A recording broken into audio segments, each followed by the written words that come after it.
نحمده ونصلي ونسلم على حبيبه الكريم اما بعد فاعوذ بالله من الشيطان الرجيم بسم الله الرحمن الرحيم فمن يكفر بالطاغوت ويؤمن بالله فقد استمسك بالعروة الوثقى لا انفصام لها والله سميع عليم صدق الله العظيم وصدق رسوله النبي الأمين الكريم۔ ایک مرتبہ بآواز بلند درود پاک پڑھنے اللہم صلی علی سیدنا وشفیعنا مولانا مولانا محمد معدن الجود والکرم وآلہ وصحبہ وبارک وسلم کما تحب وترضى من تصلی علیہ الف الف مرہ فی کل لمحہ۔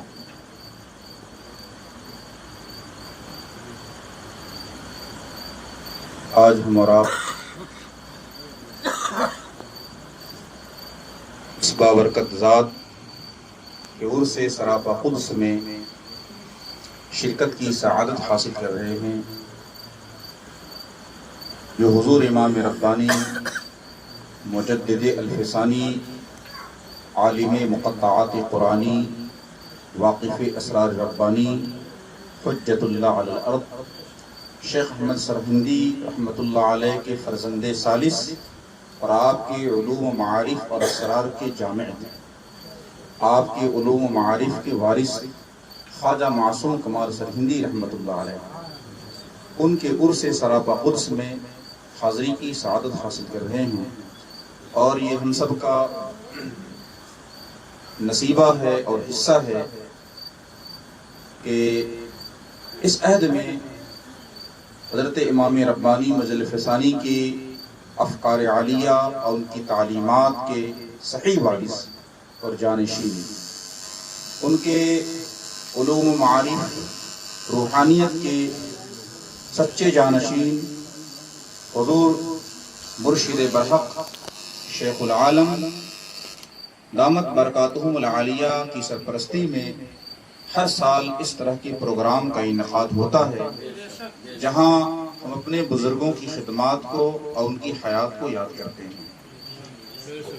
اور میں نے بارہا یہ دیکھا ہے، آپ نے بھی دیکھا ہوگا کہ اس زمانے میں لوگ اپنے مشائخ کو بھولتے چلے جا رہے ہیں، دنیا کی مصروفیات میں اس قدر الجھے ہوئے ہیں کہ ان کو سلسلے کے بزرگوں کی آراس بھی یاد نہیں رہتی۔ لیکن یہ ہمارے مرشد کا کمال ہے، اور آپ کی حد درجہ جو نسبت اور لگاؤ ہے اپنے مرشدان طریقت سے، کہ آپ اپنے مرشدان طریقت کے آراس اہتمام کے ساتھ کیا کرتے ہیں۔ خواجہ نقشبند کا عرس آپ نے دیکھ لیا، حضور عرس سیدین دیکھ لیا، اب یہ عرس خواجہ معصوم کمال رحمۃ اللہ علیہ میں شرکت کر رہے ہیں۔ سلسلہ عالیہ نقشبندیہ مجددیہ کی ایک خاص پہچان ہے۔ سلسلہ عالیہ نقشبندیہ مجددیہ کی کچھ صفات ایسی ہیں جو دنیا کو اٹریکٹ کرتی ہیں، متوجہ کرتی ہیں اپنی جانب، عالم ہو یا غیر عالم ہو اپنی طرف اس کو کھینچتی ہیں۔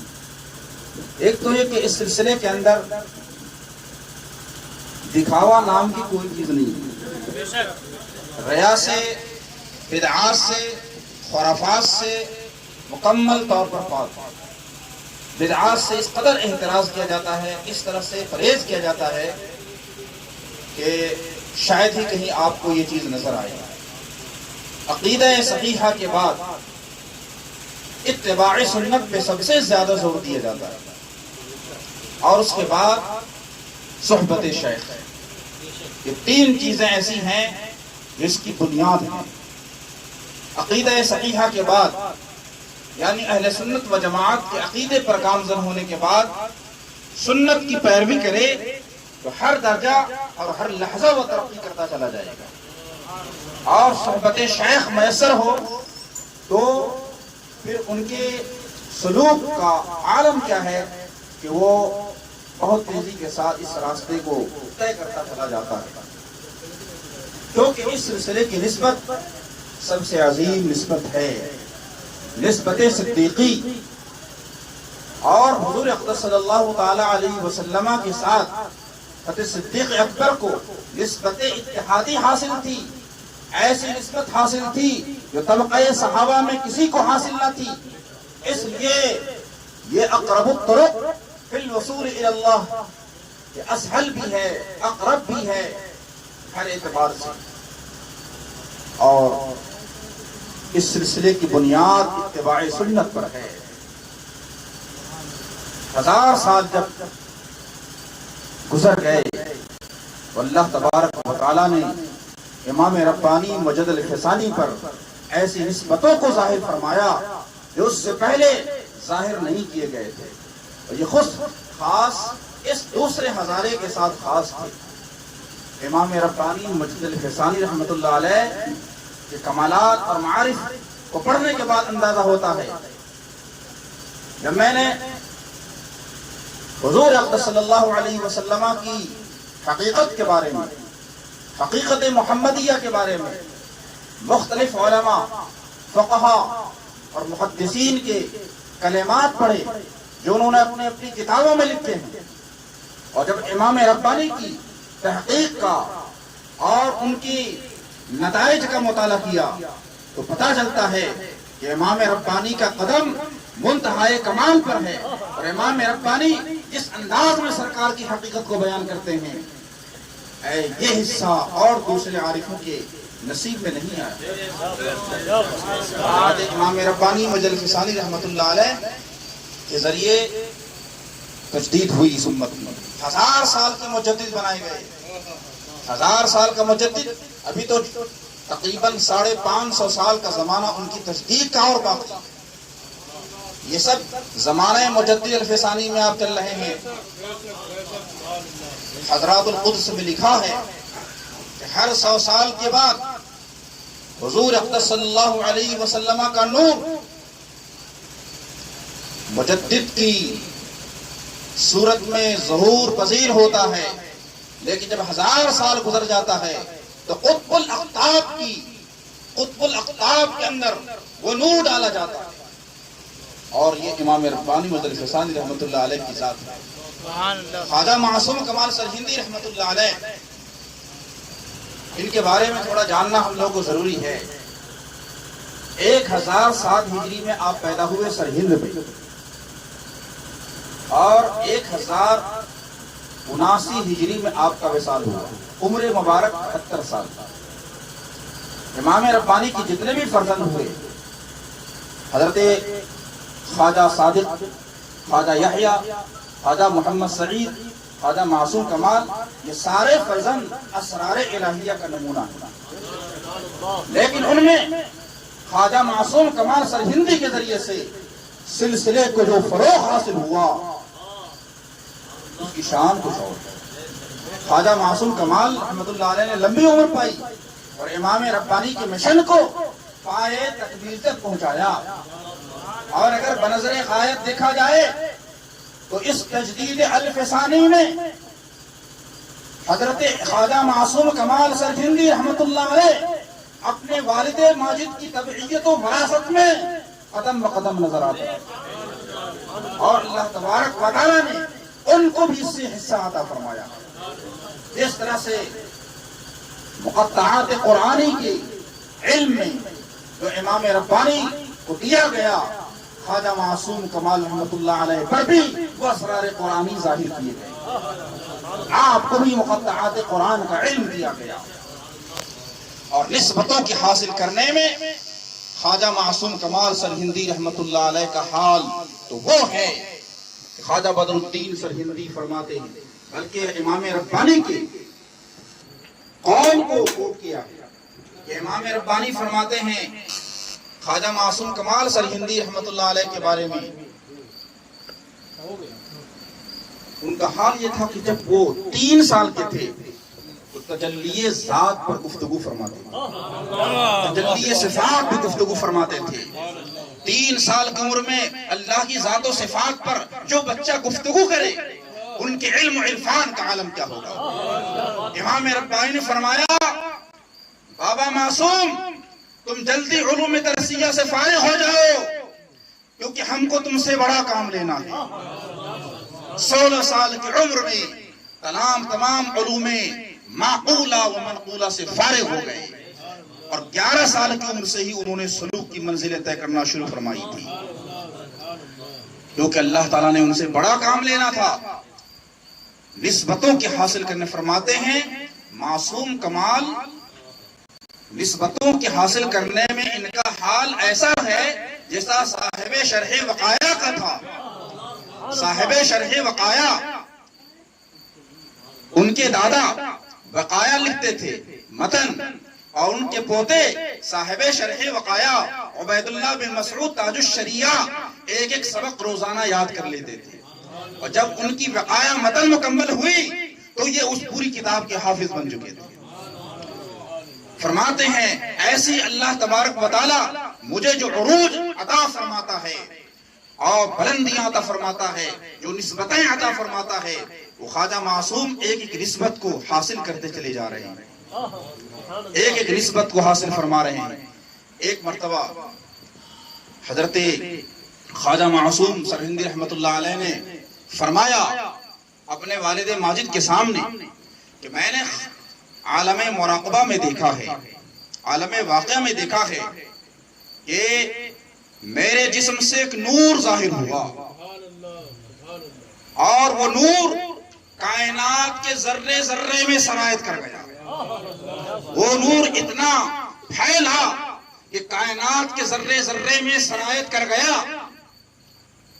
حضرت امام ربانی فرماتے ہیں یہ بشارت ہے اس وقت کے لیے کہ جب اللہ تبارک و تعالی آپ کو مقام قطبیت سے سرفراز فرمائے گا، اور یہ وقت کو یاد رکھنا جب اللہ تعالیٰ آپ کو اس مقام سے سرفراز فرمائے گا۔ یہ بہت پہلے یہ بشارت دے دی گئی تھی۔ ایک مرتبہ امام ربانی رحمت اللہ علیہ محو مراقبہ ہیں، اور آپ دیکھتے ہیں کہ میرے اوپر جو خلعت تھی، خلعت قیومیت، یہ خلعت جو تھی قیومیت کی، یہ امام ربانی پہ ظاہر کی گئی، اور یہ 1000 سالہ تجدید کی نسبت سے ظاہر کی گئی تھی کہ اللہ تبارک و تعالیٰ نے اتنا بڑا آپ سے کام لینا تھا۔ وہ خلعت میرے جسم سے اتاری گئی، میرے دل میں خیال آیا کہ یہ خلعت کسے عطا کی جاتی ہے۔ پھر میں نے کہا یہ معصوم کمال کو عطا کر دی جائے۔ میرے دل میں خیال آیا، اور پھر وہ خلعت خواجہ معصوم کمال سرہندی کو پہنائی گئی۔ اس بات کی طرف اشارہ تھا کہ میرے بعد مقام قیومیت پر خواجہ معصوم کمال سرہندی فائز ہوں۔ خواجہ معصوم کمال رحمت اللہ علیہ اتباع سنت میں، اسرار و معارف کو بیان کرنے میں اپنے والد ماجد کے قدم بقدم نظر آتے ہیں۔ ان کا قول، ان کا عمل، امام ربانی کا قول و عمل نظر آتا ہے۔ سرے منہ ذرا بھی انحراف نہیں کرتے۔ جو وظائف اور جو معمولات آپ کے تھے وہی خواجہ معصوم کمال کی معمولات ہیں۔ اور اللہ تبارک و تعالیٰ نے ہندوستان بر صغیر کی سطح پر ان سے بڑا کام لیا۔ بتایا جاتا ہے کہ 9 لاکھ تو ان کے مریدین تھے۔ 9 لاکھ، جی 9 لاکھ، اور ہزاروں کی تعداد میں آپ نے خلفاء تیار فرمائے، اور ایک ایک ملک میں درجنوں خلفاء کو بھیجا۔ ایسا نہیں کہ ایک جگہ ایک ہی خلیفہ کو بھیج رہے ہیں، ایک ایک ملک کے لیے درجن درجن خلفاء تیار کیے۔ ازبکستان، افغانستان، ماوران کاشغر، ترکی، چائنا اور پورا ہندوستان، حضرت خواجہ معصوم کمال سرہندی کے خلفاء وہاں پھیلے ہوئے۔ اور ہندوستان میں شریعت اسلامیہ کا احیاء جو ہوا، اس میں امام خواجہ معصوم کمال سرہندی کا بہت بڑا ہاتھ ہے۔ لوگ حضرت اورنگزیب عالمگیر کو تو جانتے ہیں کہ آپ مروج الشریعہ ہوئے، ان سلاطین میں سے ایسے بادشاہ جنہوں نے شریعت کو رواج دیا، سنتوں کو رواج دیا، لیکن یہ پتہ نہیں ہے کہ اورنگزیب عالمگیر کن کے غلام تھے۔ اورنگزیب عالمگیر کو اسلامی ذہن کے ساتھ تیار کرنے والی شخصیت کون ہے؟ جس نے اورنگزیب عالمگیر کو اس سانچے میں ڈھالا وہ خواجہ معصوم کمال سرہندی ہے۔ 48 ہجری میں وہ سر ہند آتے ہیں اور خواجہ معصوم کمال کے ہاتھ پر بیعت کرتے ہیں. 20 سال زمانہ شہزادگی ہے. 1068 ہجری میں وہ تخت شاہی پر متمکن ہوتے ہیں. اس 20 سال میں آپ نے اپنے خلفاء کے ذریعے سے اور اپنے فرزند حضرت خواجہ سیف الدین سرہندی کے ذریعے سے ان کی ایسی تربیت فرما دی کہ ان کا پورا ذہن اسلامی سانچے میں ڈھل گیا. یہ بہت بڑا کنٹریبیوشن ہے جس کو لوگ نظر انداز کر رہے ہیں. اور سر ہند کی سرزمین کو تو میں اللہ کے رازوں میں سے ایک راز جانتا ہوں. سر ہند اللہ کے رازوں میں سے ایک راز ہے کہ اس کا نام سر ہند ہے، ہندوستان کا راز ہے، کیونکہ اس سے سرزمین میں امام ربانی آسودہ خاک ہے. تبھی تو ڈاکٹر اقبال نے کہہ دیا پہنچا جو در شیخ مجدد کی لحد پر وہ خاک جو ہے زیر فلک مطلع انوار. اقبال کو نظر آیا اس خاک میں پوشیدہ ہے، اس خاک کے ذروں سے ہیں شرمندہ ستارے، اس خاک میں پوشیدہ ہے وہ صاحب اسرار. گردن نہ جھکی جس کی جہانگیر کے آگے، جس کے نفس گرم سے ہے وہ گرمی احرار. وہ ہند میں سرمایہ ملت کا نگاہباں اللہ نے بر وقت کیا جس کو خبردار. وہ سر ہند ہے اور وہ سر ہند بھی ہے، ہندوستان کا سر بھی ہے. پنجاب کو ہندوستان کا سر مانا جاتا ہے. تاریخ اٹھا کر دیکھیے. اور اللہ کے رازوں میں سے ایک راز ہندوستان کسی سر ہند کو مکہ معظمہ سے خاص نسبت حاصل ہے. مکہ معظمہ سے خاص نسبت اس طور پر حاصل ہے کہ حضور اقدس صلی اللہ علیہ وسلم کی پیدائش سے قبل اس شہر کو آباد کیا گیا اور آپ کے 2 اجداد نے آباد کیا، حضرت ابراہیم اور اسماعیل علیہ السلام نے. اور صرف سر ہند کو آباد کرنے والے بھی آپ کے دادا شیخ رفیع الدین رحمۃ اللہ علیہ. پورے ہندوستان میں کسی سرزمین پر انبیاء کرام کی خبریں نہیں ملیں گی سوائے سر ہند اور پنجاب کے علاقے کی. اور مکہ معظمہ کی ارد گرد انبیاء کرام کی خبریں ملتی ہیں. اور پنجاب میں سر ہند کا جو علاقہ ہے وہاں انبیاء کرام کی خبریں ہیں. 40 انبیاء کرام کی خبروں کا انکشاف امام ربانی نے فرمایا.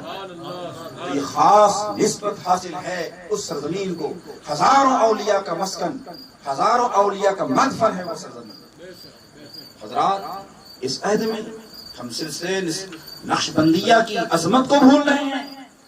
عظیم سلسلہ ہے اور ایسے عظیم شیخ اگر کسی کو اس دور قحط الرجال میں دستیاب ہو جائے تو اللہ کی یہ بہت بڑی نعمت ہے، سعادت ہے. ہمیں اس کی قدر کرنی چاہیے. مولانا عباس ازہری صاحب نے جو کچھ بیان کیا وہ حقیقت پر مبنی ہے. کیا خانقاہیں تو موجود ہیں لیکن روحانیت سے خالی نظر آتی ہیں. لنگر کھلا کے واپس کر دیا جاتا ہے لیکن روح کی غذا پوری نہیں ہو پاتی، روح کی ضرورت پوری نہیں ہوتی. اور انسان کو جب تک روح کی غذا نہ ملے اسے سکون قلبی میسر آنے والا نہیں ہے. حضرات محترم، سلسلہ عالیہ میں ذکر خفی ہے، یہ اندر سے آگ لگاتی ہے. ذکر خفی اندر سے آگ لگانے والا ہے. یہاں خارج سے کوئی چیز پیدا نہیں کی جاتی. جیسے سماع میں، رقص میں یہ بات کہنا چاہتا ہوں، خارج سے وہ چیز پیدا کی جاتی ہے لیکن یہاں پر ذکر کے ذریعے سے اندر سے سوزش پیدا کی جاتی ہے، دل کو جلایا جاتا ہے، تب جا کے دل کندن بنتا ہے. تو اس کے اسرار و معارف اگر ہم بیان کریں تو حد بیان سے باہر ہیں. حضرات محترم، اس کو غنیمت سمجھیں، صحبت مرشد کو لازم سمجھیں. اور لوگ سمجھتے ہیں کہ ہم دور رہ کے کیسے فیض حاصل کریں. تو آپ دور رہ کے بھی فیض حاصل کر سکتے ہیں مگر شرط یہ ہے کہ آپ کا کنیکشن مضبوط ہونا چاہیے. کنیکشن نہیں ہے تو دور سے بھی فیض نہیں ملے گا. اور اگر کنیکشن نہیں ہے تو خانہ کعبہ کا بھی چکر لگا لیں وہاں فیض ملنے والا نہیں. حقیقت یہ ہے کنیکشن ہے، شاید کی نسبت ہے تو پہاڑ میں بھی چلے جاؤ وہاں بھی آپ کو فیض ملے گا. ہم تو اپنے بزرگوں کی کتاب پڑھتے ہیں تو لگتا ہے ان کی نسبت کا ظہور ہو رہا ہے، فیضان کا ظہور ہو رہا ہے. حقیقت یہ ان کی صحبت ملے تو. حضرات محترم، اس وقت کو غنیمت سمجھے. میں تو بہت مطالعہ کرتا ہوں اور مطالعہ کر کے آتا ہوں کہ آج یہ بولوں گا وہ بولوں گا، لیکن یہاں آنے کے بعد لگتا ہے سب ختم ہوتا ہے۔ اب پورا کنٹرول حضور مرشد گرامی کے ہاتھ میں ہوتا ہے، وہ جہاں تک چاہتے ہیں میں بولتا ہوں، جب تک چاہتے اس کے بعد ہمارا مطالعہ جواب دے جاتا ہے۔ وہ جس سے جو بلوانا